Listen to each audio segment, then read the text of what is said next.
right, Mike Pesce, we are back. What's up, Ron? How are you? Back in the game. Second straight week. We're going to stick to this.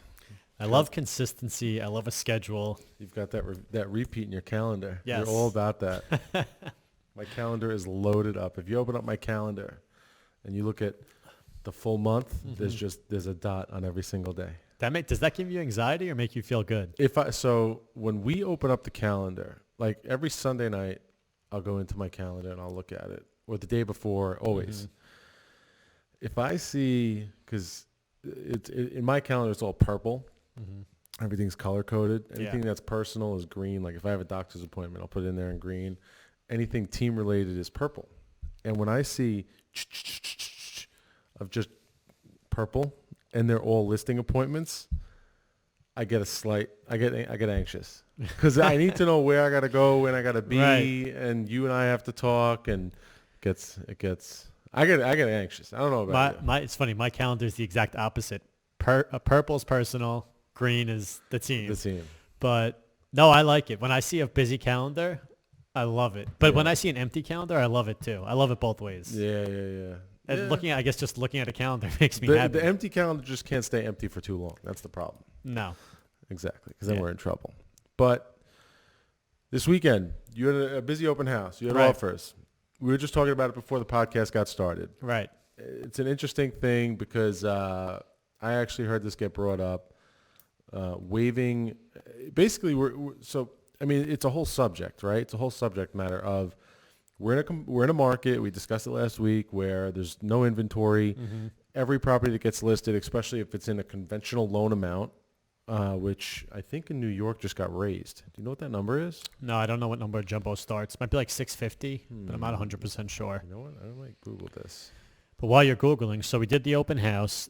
This house, this is the typical market, how it is nowadays. $610,000 listing price. In your average neighborhood on Long Island, we listed it. The first week, we had 9 showings during the weekday, and then we had the open house on the weekend. And we had like another 9 or 10 parties through the open house. Dude, take a wild guess of what the conventional loan limit is. So for reference, when I bought my first house, a conventional loan limit was, I think, $417,000. I think I bought my first house, I was 25. So that's 9 years ago. So it was 2011, $417,000. Because I remember having to put down, it was a $500,000 house. I had to put down $100,000 to be within a conforming limit. 650? No. 735. They just raised it. Dude, it's crazy high. What's the number? $822,375. That's a lot of money. That's the loan amount. The loan amount. So basically in New York now, when you're buying, you could buy $1 million home. $1 million home, you could buy it within a conforming limit. According to that. I mean, we might have to check that, but that's insane. That's high. That's very high. That's wild. I didn't realize it was that high. We'll have to ask someone why. Like, what's the reason they put it at different numbers? What's the pros and cons? Lower interest. So it's lower interest. Once you go from a conventional limit to a jumbo, I think the interest rate goes up. Right, but I'm saying who sets that and why would they change it? Just like the whole thing behind it. I don't know anything about that. It's done by county. I know that because Nassau and Suffolk County, you have to look it up online. But that's high. That's a big loan too. That basically means they want people taking out $1 million mortgages. I mean, just what was it? What was the number? 822. It says $822,375. All right, so if we pull up a mortgage calculator. 2021, and this is for Nassau County. So if we just do an $820,000 loan. And if we were to buy a duplex, $1,053,000. Yeah, so just an $820,000 loan over a 30-year fixed mortgage at 3% that's $3,500 a month just for your mortgage payment. Forget any taxes or insurance or anything. Let's text Derek. Let's check ourselves here. Derek, what's a convention? That's a big payment, though. Yeah. But, people coming from the city, like we have friends like Dave who's in the city. And, there are people in the city paying $5,000 plus a month just for rent. So if those people are moving to the island, right, for them, this number, they go buy $1 million house. They Isn't got a that sick, conventional though? loan. Isn't that sick that in 9 years, I mean, when I bought my house for $500,000, I thought I'd like made it 10 years, like 14 Now it's like years. nothing. Now it's like pennies. I know. It's pennies. I know. That is so crazy. That's wild. So anyway, the whole subject matter of getting your offer accepted and what some realtors are doing in an effort to basically get their offer accepted in this extremely competitive market where you list a property and you have a line at the door and 5 offers later and you're presenting Right. to your seller, 5, 6, 7 offers that next Monday night and the house is gone. So you're a listing agent.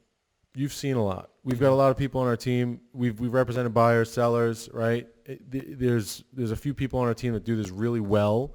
What are the best practices for getting an accepted offer in a market like this to stand out above everyone else's? So just talking so I was a listing agent. This house we're talking about over the weekend, we got 14 offers. So I will tell you, I think every offer, 13 of them came through another agent. There was only one offer that was unrepresented, buyers unrepresented. So just the way the agent communicates either made me feel comfortable or uncomfortable. So the agents that sent me an email offer that was included in that email offer, an actual sales agreement, had the MLS listing attached, had pre-approval attached, had lead paint attached, had New York State disclosure attached. The agents that sent me all that stuff attached, the organized people, right? So and then texted me, "Hey, I sent you an offer. It had everything." Like that. All right, I feel good about this. This agent clearly knows what they're doing. They're giving me all the right documentation, right? And what is that? It foretells what? A smooth transaction. Right. You want to know that the agent on the other side of the deal is experienced and knowledgeable and just altogether has their shit together. Yeah.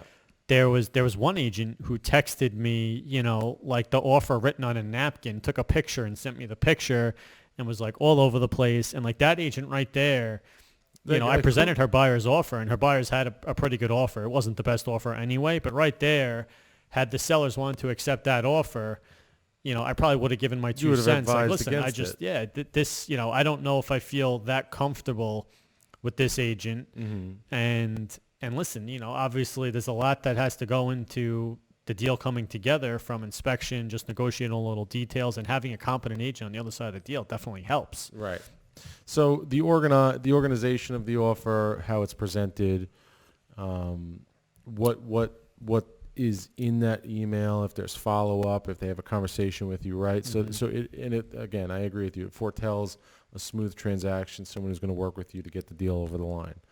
And then just a competent offer beyond that. So obviously someone who lays out the purchase price, how much down on contract, how much is being financed, how much down at closing, and any other terms of the deal, when they want to close, if the buyers have any contingencies, such as a house to sell, anything like that. You want all those terms. Any offer that's missing any of those terms, obviously, is not ideal. Tell me a little bit about how you feel about certain lenders that buyers have. So I like the lenders, personally. I like a lender. I don't care who the lender is. There's certain lenders I know that take a very long time to get a mortgage, so I'll be hesitant. But most lenders are pretty good. I don't like, personally, when I get a Wells Fargo or a big Chase Bank or something, because when I call, it's usually an 800 number or something. I can't get in touch with. It's someone in an office somewhere. Like a Quicken Loan. Right. I like when there's a person, like a local mortgage bank or a local mortgage broker where they have their cell phone written. I could call their cell phone. I could say, hey, have you already collected all this person's documentation? Have you checked their credit score? Have you checked their asset to income ratio? How's their employment history, right? And I have their cell phone and they can answer all that. Some of these big banks, they're just reluctant to talk about for certain things. It's more of just a telephone, order taker or processor on the other line. That I don't like. See, for me, it's the in-house underwriting department is the biggest thing, right? So when you have that conversation with the lender, right, and you say to them, look, did you actually run the credit? Have you seen their financials?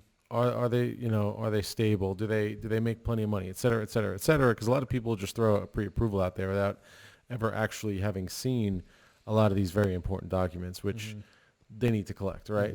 I mean, remember, we've actually gotten a fake Yes. pre-approval Yes. that one time. And the guy lost, I think he still lost that. He had like $180,000 in earnest money. He lost. Anyway, in-house underwriting department. Why is that important? It's important because when you're in the middle of a deal, there's so many reasons that we would have to be able to crack a whip to get a deal moving, right?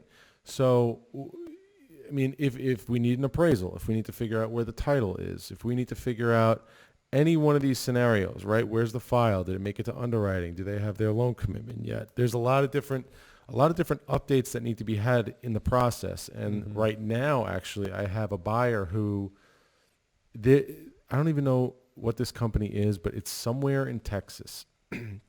For me to get someone on the phone, for me to have a conversation with someone to figure out where the deal is torture. Right. Absolute torture.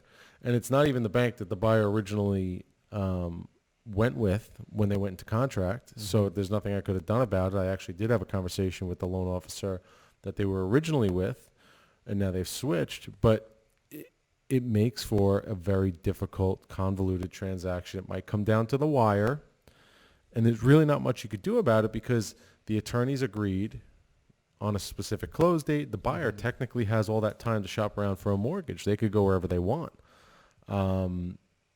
But definitely making sure or disclosing to the listing agent in your offer that, this is the bank, there's an in-house underwriting department.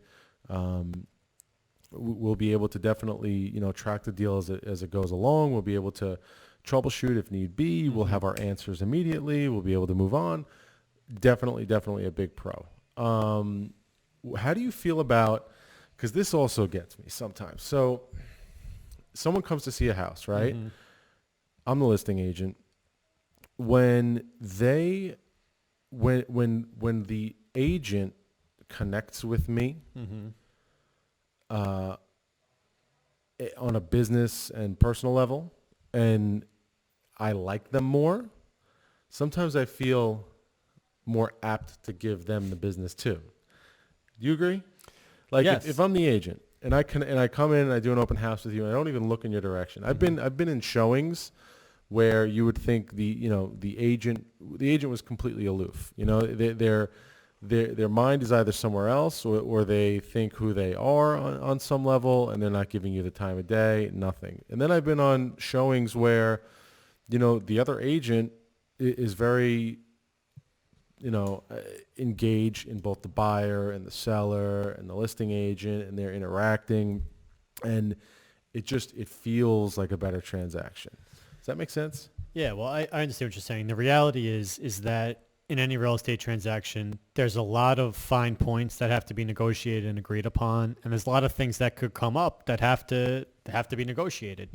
And a lot of times attorneys, right? Attorney's job, some attorneys are happy to negotiate fine points and some attorneys are not. Some attorneys are, it's like, this is it, take it or leave it. They don't care.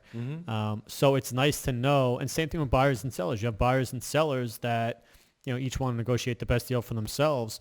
So it's good to know that the agent on the other side of the deal is competent and able to resolve negotiations. Normal real estate agent walks in, does their lap, leaves. Then Diana Hiotis walks in. Right. Someone who she just can't stop talking. She's fun. She's boisterous. She'll make you laugh, right? It's a memorable person. And then when they come back to you with an offer, it's that much more welcomed. And here's the other thing. Coming back for a second showing with buyers, showing that the buyers are interested, right? Sometimes buyers come in, they see a house. If they really want it, come back with their parents.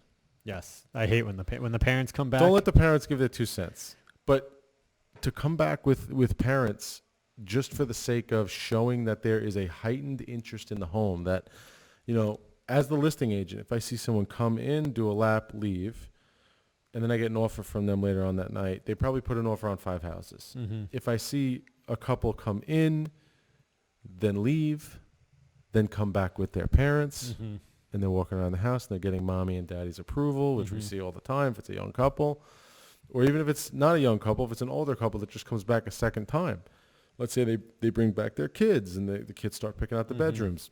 You know they're more engaged in that house. Right. They really want it. So then you as the listing agent, whether you even know it or not, and you're presenting the offer to your seller, you sort of have a bias towards those people because you feel more comfortable with the fact that they are going to buy this house, whereas the other guy who probably has an offer on 3 different houses that he saw that day might rescind his offer and move forward with the other house that he saw that day. Well, it's important to feel a situation out and have a feel for the situation. In this market, there's a lot of buyers who are putting offers in on multiple houses, and if one gets accepted, they're then rescinding the other offers. There's buyers who are just putting offers in just so that they might have the option to be in the game, and then as they think about it, they decide they don't want it, then they'll rescind the offer. So yes, you definitely have to have a feel for the situation, knowing the dynamics in the market we're in, knowing where buyers are at. I don't blame what they're doing. I'd probably do too if I was a buyer, right? And just being able to understand, okay, this offer, I don't feel so good about this offer. These buyers are solid. They're serious. They're definitely engaged. I mean, it all matters. It all has to be taken into account. Let me ask you this.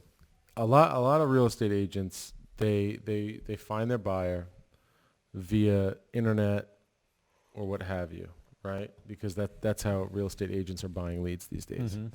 Now, you meet a buyer for the first time in this market. How do you get someone you've met just for the first time to put in offers, $25,000, $50,000, $75,000 over the ask? It's a sales conversation. I think one of the things that I love, which goes back to the Jordan Belfort training that we do, is just establishing yourself as a professional right off the bat. So one thing that helps greatly with that, as you know, is just presenting some data.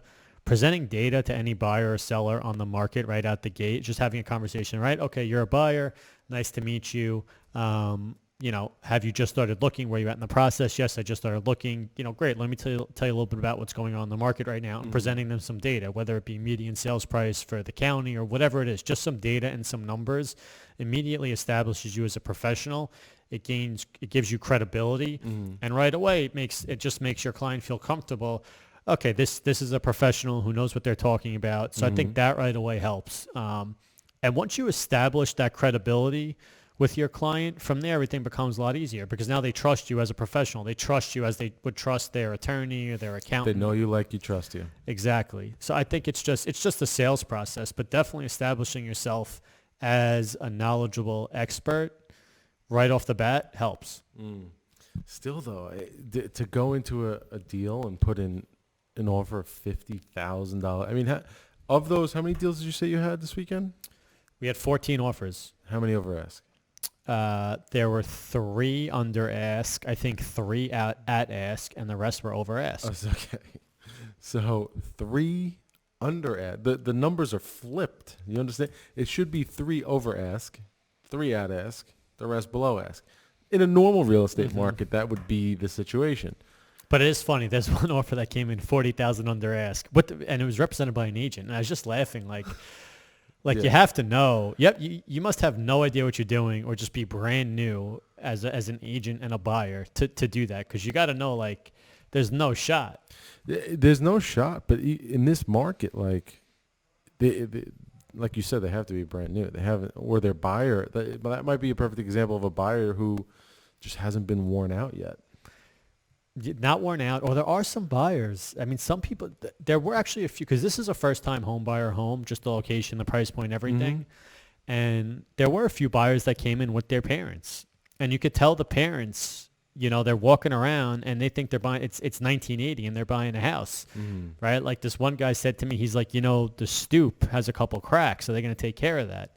And I politely told him no, but in the back of my head, I'm like, what are you, fucking crazy? Do you know what's going on in this market? It's not 1980. Yeah. Interest rates are not 17%. This is take it or leave it, buddy.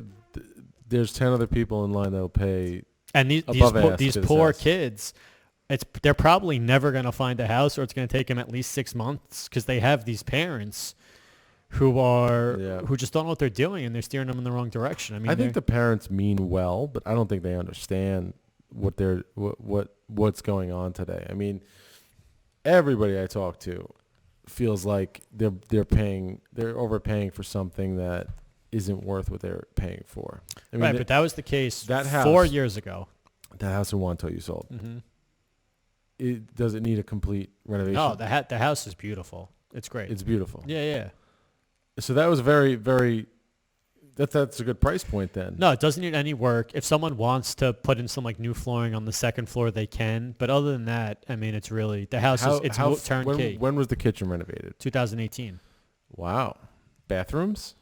Bathrooms not 2018, but they're fine. They're in good condition. Yeah.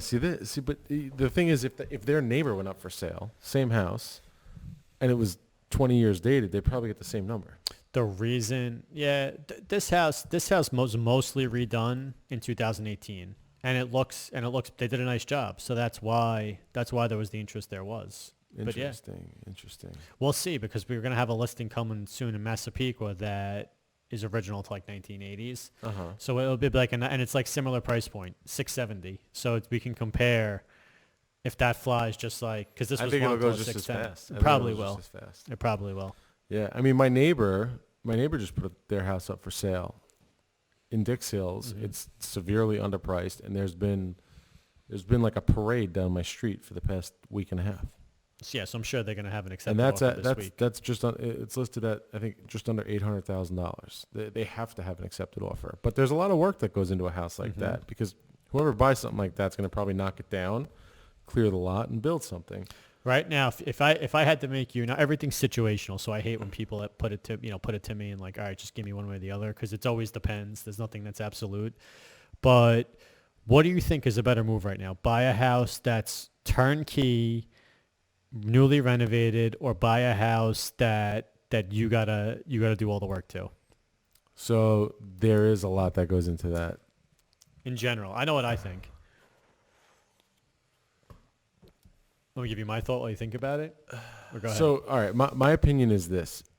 Can I buy the house? Do I have enough money to buy the house, live somewhere else, and build it myself on a dirt lot? Or am I buying something that's old and renovating it?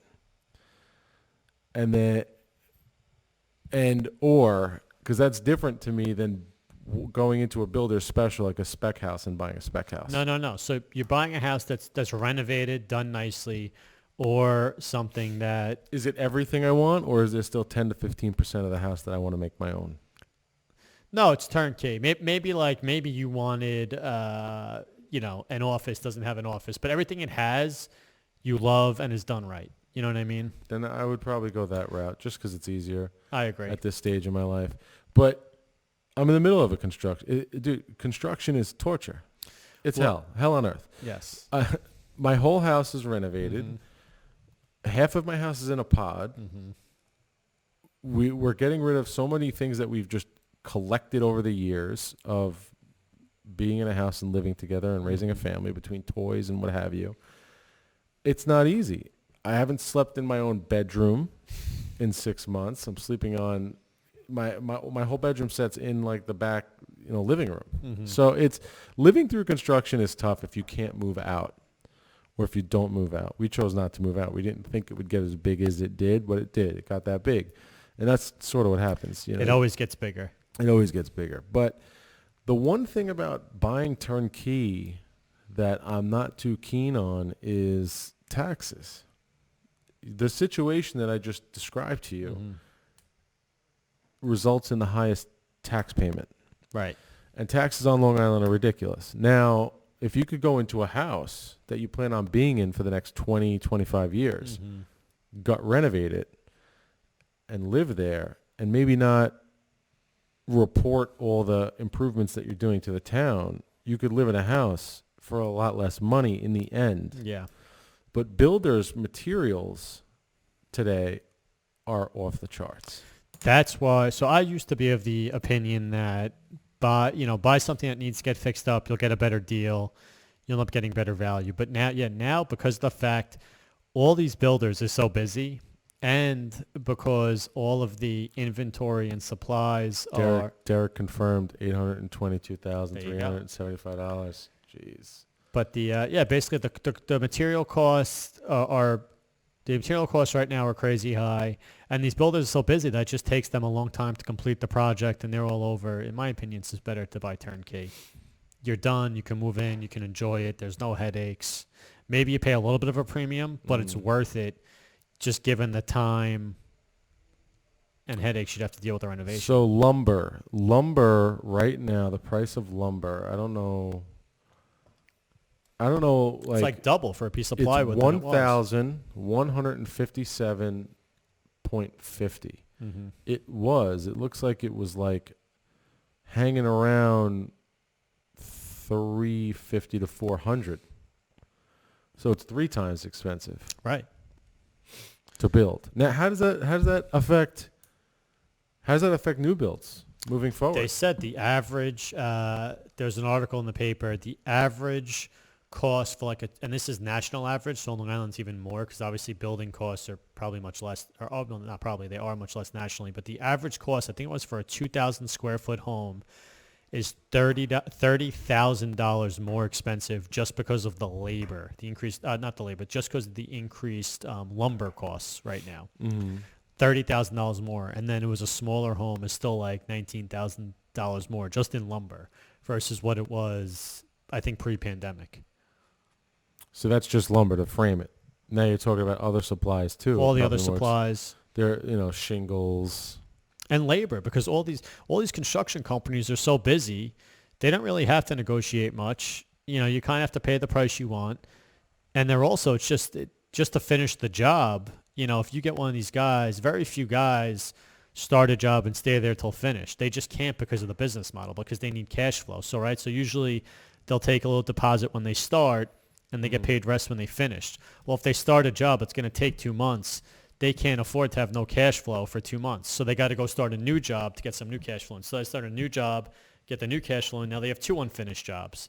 They have to start a third job to get more cash flow, so you have 3 unfinished jobs. So they're bouncing around between unfinished jobs, continually starting new jobs, and they never finish. Yeah, and then there's all the other things that these people have to pay now with workman's comp and all that stuff for someone doing hard labor is very high, right?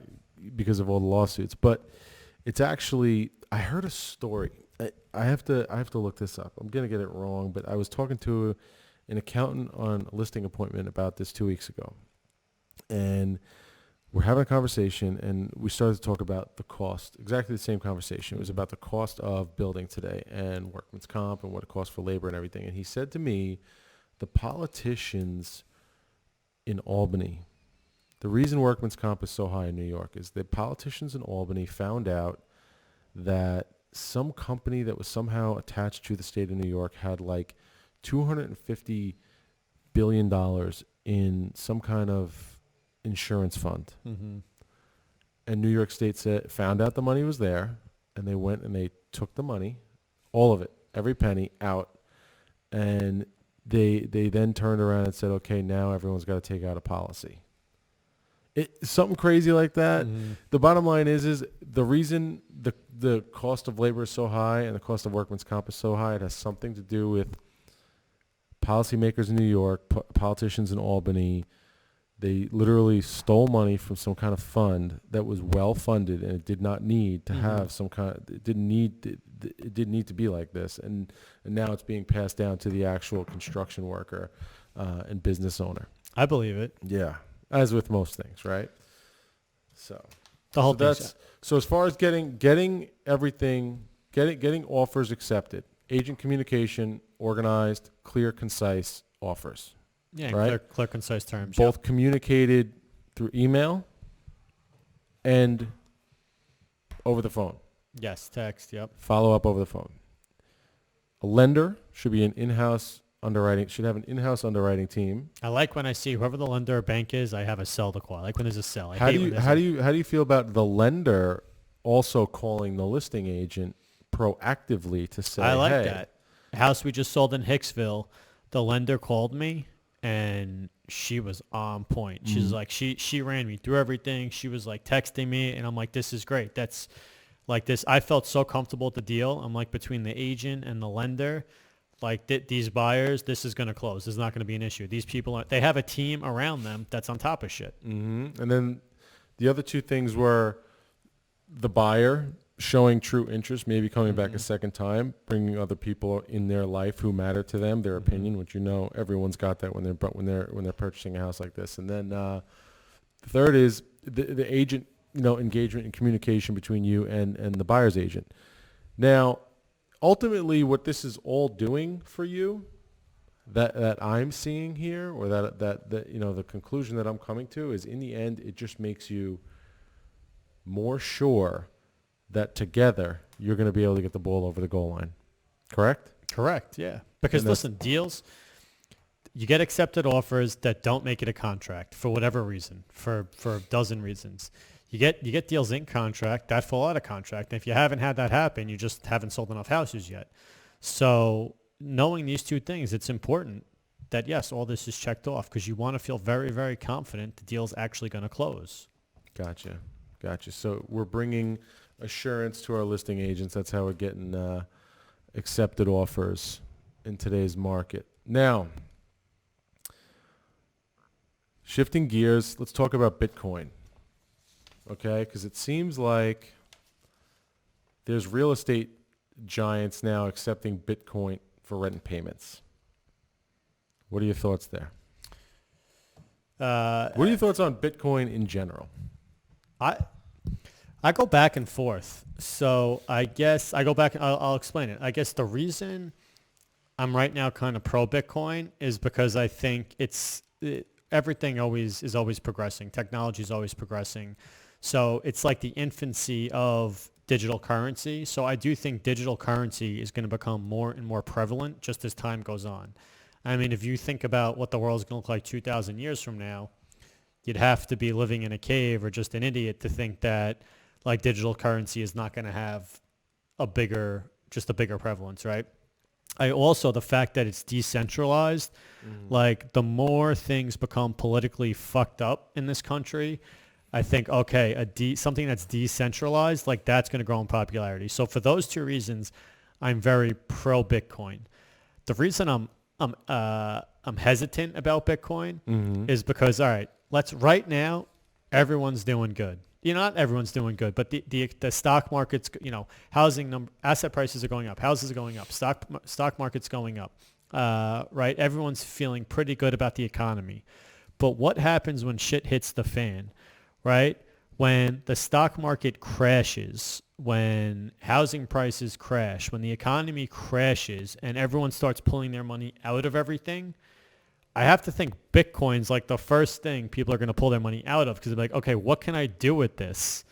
And you really can't, even though, all right, maybe you could pay some rent, buy a Tesla, a few other things. Like, it's like, all right, now that everything's crashed, Bitcoin is something of the least value. And if you need money, that's probably one of the first places you're going to take it from. Yeah, definitely. So I'll read what the landlords think. It says, Rick Caruso's real estate company is making long-term bet on the growth of cryptocurrency. The company announced this week that it will start accepting Bitcoin as a form of rent payment at its residential and retail properties. We believe that cryptocurrency is here to stay, Caruso, founder and CEO of Caruso, told CNBC's Power Lunch program. We believe that Bitcoin is the right investment for us. We've allocated a percentage of what would normally go into the capital markets into Bitcoin. He goes on to say, I believe Bitcoin and cryptocurrency will play an important role in our collective future, and working with Gemini will. So Gemini is the trading platform that the Winklevoss twins, the guys who got screwed out of Facebook years ago, created, who just became billionaires, I saw, by the way, from Bitcoin. We envision a myriad of opportunities where we could work better to engage our guests and enhance their experience on properties, like introducing blockchain-enabled rewards and enabling cryptocurrency payments. Partnering with Gemini on consumer applications will bring endless options, but we will also see a future for how this technology will bring people together. See, I'm not bullish on Bitcoin at all, and I'll explain my opinion. Go ahead. My opinion is, you can't tell me that the governments of the world are going to relinquish power to digital currency. And especially almost more than anybody, China. China's worked so hard to become the preeminent superpower of the world behind America. Mm-hmm. And there's all kinds of articles talking about how in 5 years, about 2028, China is going to overtake the U.S. as the largest economy in the world, right? Do you really think with them on the verge of being able to do that in some capacity that they're going to allow Bitcoin to take their position as the world's reserve currency? Or I don't see cryptocurrency being a thing too much longer. I could be totally wrong. And I actually listen a lot to Jordan Belfort. And Jordan Belfort talks about how it's one of the most manipulated currencies because of the float. And he's very interesting because this guy, if anyone knows about manipulating stock, it's Jordan Belfort. What he talks about is, you've got this pie, right? You got this big pie of Bitcoin, and this is all the Bitcoin out there. And right now what's trading is a very small slice of that pie. Let's say 10% of Bitcoin, right? So that leaves someone owns all of this, 90% of it. Mm-hmm. And because the float, which is the tradable portion of Bitcoin, is only this little sliver, it leaves so much to be able to be sold off out of this big pie for the rest of it all to drop. Mm-hmm. And it's pure manipulation. It's being driven up because only a small piece of the full pie is actually being offered out to the public. So I think what we're going to see is we are at some point going to see a pullback. And when we see that pullback, this bigger piece of the pie is going to get smart. They're going to know when that's going to happen, and they're going to sell their sliver off. And it's going to make, instead of 10% being available to the public, maybe 40% will be available to the public, and that'll drive prices down. Right. And then people will literally people will lose their shirts. I mean, my father owns Bitcoin. My father's a 65-year-old guy. He does not know, he barely knows, he's one of those people that talks into his iPhone. He doesn't really even know how to text. Mm-hmm. I mean, how did that happen? His broker got him into some fund. There's a fund that tracks it. Hold on. It's like the S&P for digital currency. Yes, exactly. Yeah. Exactly. And it's complete nonsense. I think it's BTC. I don't know, but ultimately it comes down to, so is the primary reason you think, if the primary reason is because the governments won't allow it? I think the governments won't allow it because, listen, what's the one thing governments hate more than anything? Not paying your taxes or tax evasion, right? But then it comes down to the philosophical question, who has the power, the people or the government? Government. And you think in the United States that's true? When it comes to currency, government. And it's great in theory to think that the people could take back currency, but we can't. I mean, can't the internet allow you to do that? The government's made gold illegal once. Right. People used to walk around with gold and actually buy things with gold. Like, here's a gold nugget, here's a silver nugget, precious metals. They outlawed it for fiat currency. The internet's connected the whole world. It's given people so much access to information and the ability to just be independent. I don't see how they could control it. They could try. Unless the people can control law and jails and decide who can and cannot be arrested.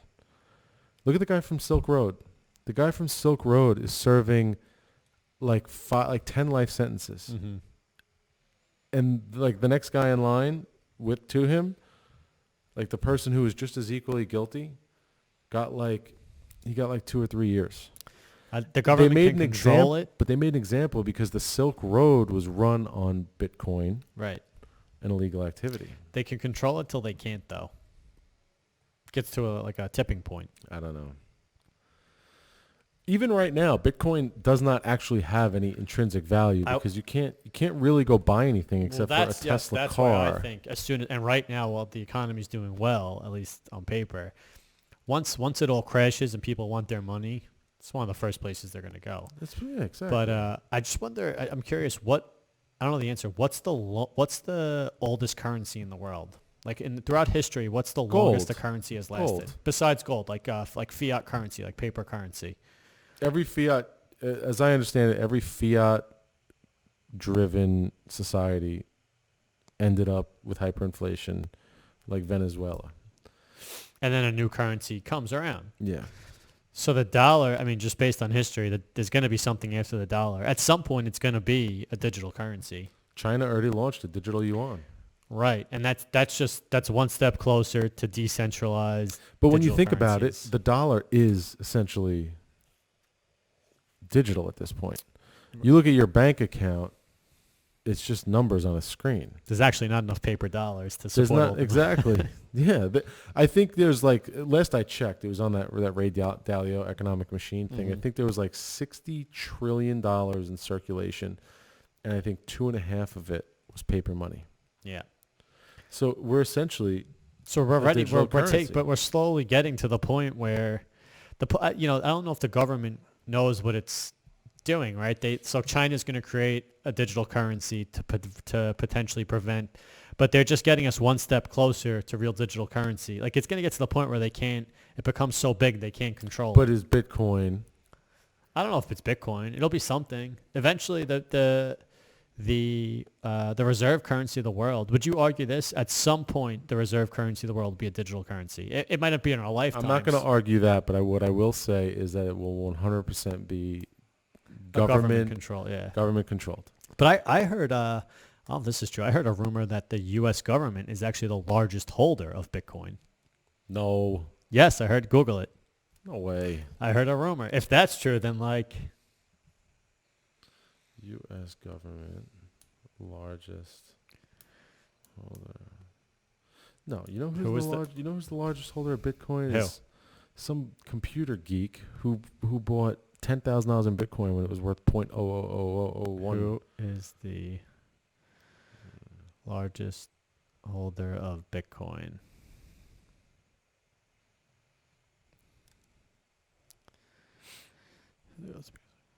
Satoshi, whatever his name is, probably. Does it say anything about the U.S. government? No, I didn't see anything. All right, maybe it was just wrong. I did hear that somewhere. I also saw yesterday that there's been more money pumped into the stock market over the last 5 months than in the last 12 years. Yeah, how about that? That can't end well. That can't end well. No. We're gonna have some kind of a serious meltdown at some point in the future. Anyway, on to the next story. So it's the U.S. government owns 69,814 Bitcoin. How many?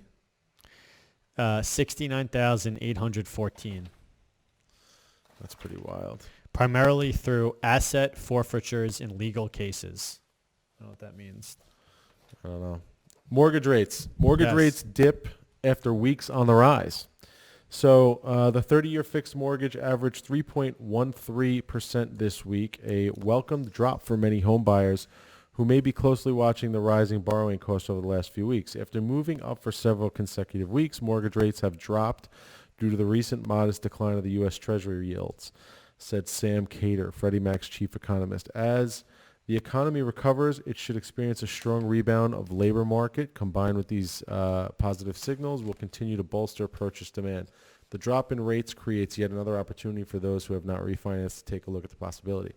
So, I mean, that's pretty wild. The 30-year fixed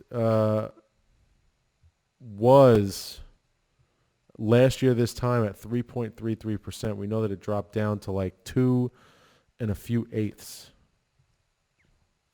as of September. And then we've seen a trend of it rising, which is not good for housing. And we felt like that was being done intentionally to kind of slow the market down a little bit, at least to slow refinances down, because everyone and their mother refinanced when interest rates were that low. It's good, though. It's good because cheap money is good. if they raised rates, everything would come to a screeching halt.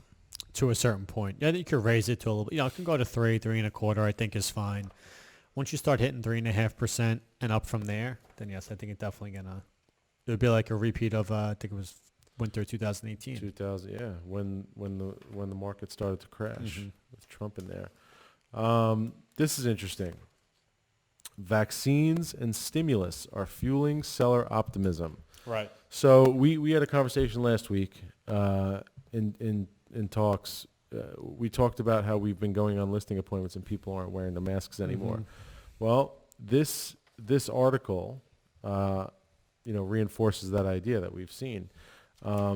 Americans are more upbeat about the idea of selling, particularly as the vaccine rollout continues and the latest round of stimulus checks are distributed. That could come as hopeful news, as many markets face severe housing shortages and buyers are increasingly being left with few choices of homes for sale.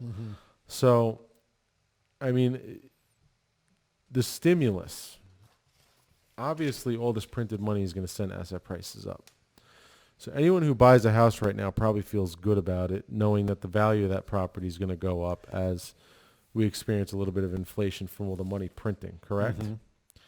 I mean, optimism is at its height. It's also the best time to sell based on this information. I mean, this is stuff that we should probably be bringing into listing appointments. It says the significant increase in the HPSI in March reflects consumer optimism toward the housing market and larger economy as vaccinations continue to roll out. A third round of stimulus checks was.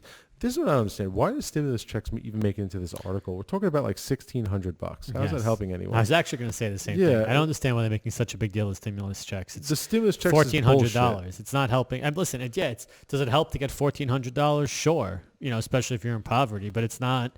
It's not making any type of significant difference in anyone's life. I think printing money. I think adding to the money supply and that gives people a little bit of optimism, knowing that their house's value that they buy today might be worth more money in 6 months to a year. But the stimulus checks are helping Bitcoin.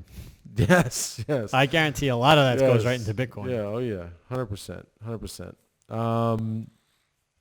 Property taxes jumped 5.4% in 2020. I think this is what's going to be the governor. I think the new governor of real estate is going to be property taxes.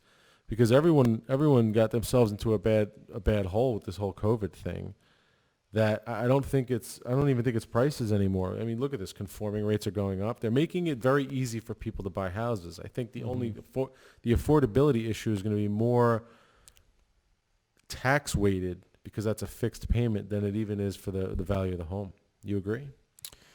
I wouldn't be surprised if there's $1 million house in the future with $50,000 in taxes. Well, the taxes make no sense.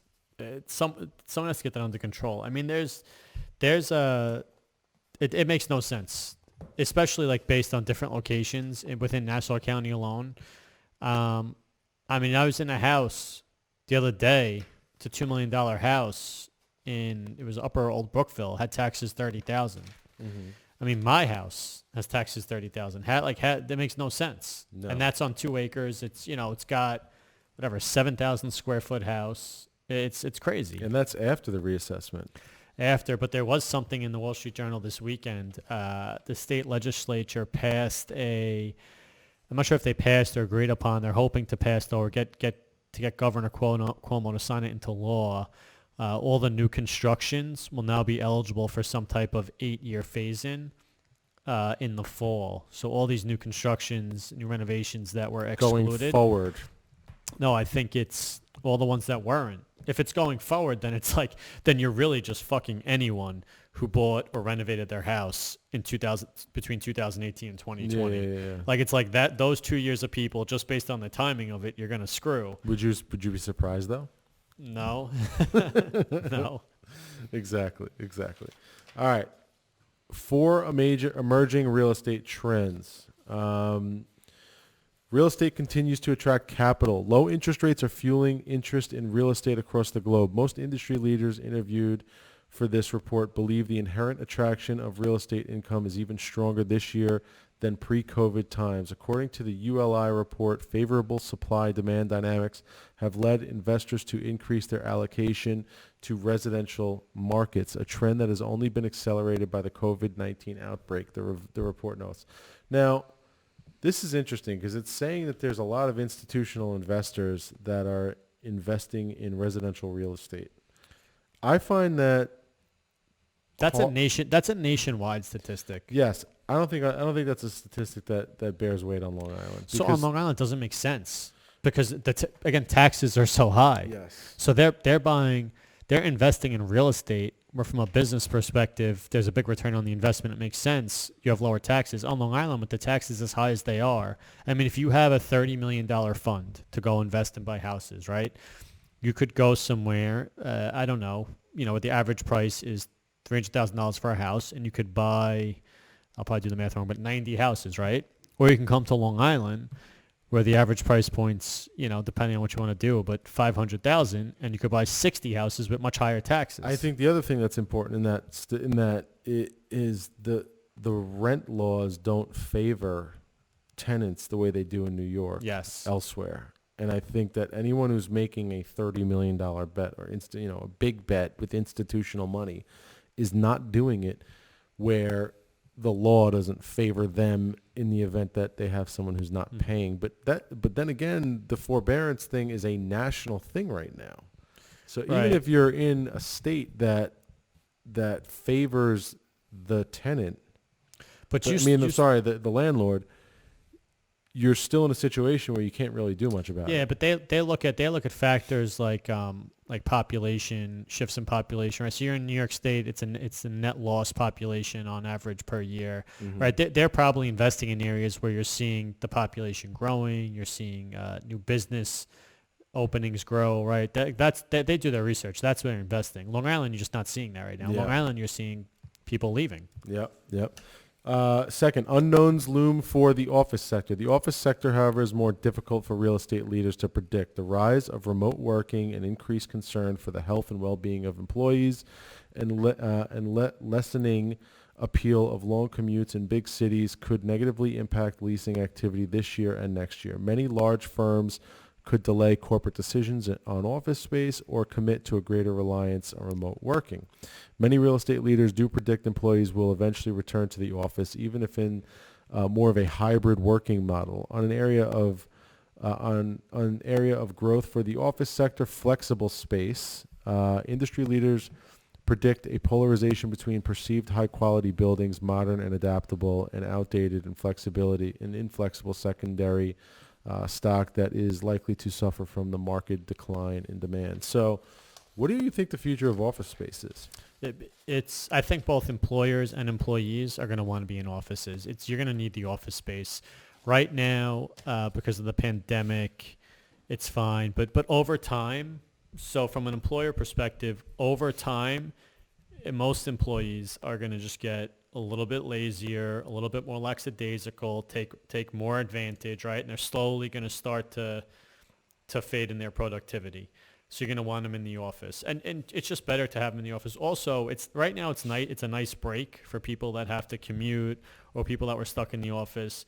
But most people, and I know you feel this way, like imagine you had to work from home every day. I couldn't do it. Like your home and your place of work were the same. It's nice to be able to get dressed in the morning and go to the office. And then when you get home, even though cell phones kind of ruin this, when you get home, you're home. I think so. It may be the work from home thing is definitely a fad. It's probably the hybrid model is probably next because I think both employees and employers are going to want to get back into the office or have the option of going back into the office. But listen, if an employee wants to be there, it doesn't matter if they want to be there just one day a week or if an employer wants them there just one day a week. For that one day a week, you need the office space. You know what I think might stop that? What? Is the legality of forcing employees to go back to an office. That employee gets sick, that employee dies of COVID. How does that affect the whole situation? Like sales meetings, right? Sales meetings are big things, right? Can you pack a sales force of 200 people into a room? and risk that one of those 200 people has COVID, spreads it to everybody else, and then let's say 5 people out of that 200 have some kind of serious long-term medical condition as a result of getting COVID. Let's say they got a heavy viral load, right? They were sick. And there's no laws protecting the company in that position. Do the companies then even go back to the office? I don't think companies are going to force it. They don't have to force it. It's going to happen naturally, because what's going to naturally happen is the people who are coming in they're going to, over time, in the long run, they're going to get promoted. They're going to do more work. The people that come into the office are going to advance. You into sure about people that? With how soft corporate America is these days? Listen, it only lasts for so long, because right now everyone can afford to do these things. Once businesses start becoming not profitable and they have to turn a profit, it's going to get back to, listen, we're either closing up shop or you allow us to do this. And if the government doesn't allow them because of lawsuits, guess what? They'll just go out of business, and those employees will lose their job anyway. And then the next job, they'll say, all right, you know what? If I have the choice of losing my job because you can't maintain a business or going into work, they'll say, I'm just going to go into work. It only works until it doesn't. I guess. I don't know. I think the whole legality piece is going to be, I think you're going to see once people start forcing employees to go back, or recommending employees go back without so much as saying it, but making people feel like they have to go back, you're going to start to see lawsuits. And then the companies will close, right? So then the employee that doesn't want to go to work because they want to stay home because they're afraid of COVID, which is fine. It's totally legitimate, right? But they sue because they can't go to work. If they work for a small business and they sue, that small business might go out of business, right? Mm-hmm. So that now they're not going to have a job. So now they go hire a new small business. Mm-hmm. Same thing happens, right? They sue again. So eventually they're going to have to just go back to work. And then you have these big companies like the Amazons and stuff. They'll just figure out a way like, all right, you're going to sue me, but we want people in the office. That's the way it's going to be. We'll send someone to Washington to lobby. And that'll be that. Yeah, I don't know. I just don't see it. I think the hybrid thing is gonna happen. It's gonna be a hybrid model. But what you'll naturally see is the people that are coming in, I honestly believe, are gonna do better and get the advancements and get the promotions. I don't think that's gonna happen over time. Because then it's gonna be, you know how the world is. There's gonna be the people who don't go to work because you're promoting the person who shows up at the office over the person who stays home because the person who stays home is afraid to go to the office. That's the world. That's the world we live in today. Right. And then eventually the company will go, okay, listen, if we're going to have to pay out all these lawsuits, we're not going to be able to stay in business. And they're going to go out of business, and people are going to be unemployed, and they're going to realize I have no choice. Economics is going to take over at some point. At some point, just people needing to live and make money is going to take over. The almighty dollar will prevail. Yeah, I hear you. I agree. All right, that is 1 hour. That is 1 hour, my man. Might not be a bad time to lease some office space. All right, guys. Thanks for listening. We are the Pesce Lanzillotta team, Berkshire Hathaway Home Services. Give us a call at 516-888-9711 if you're looking to buy, sell, or rent real estate. I got nothing else to say. I'll see you next week. Mike, anything? No, that's it. See you guys next week. See you next week.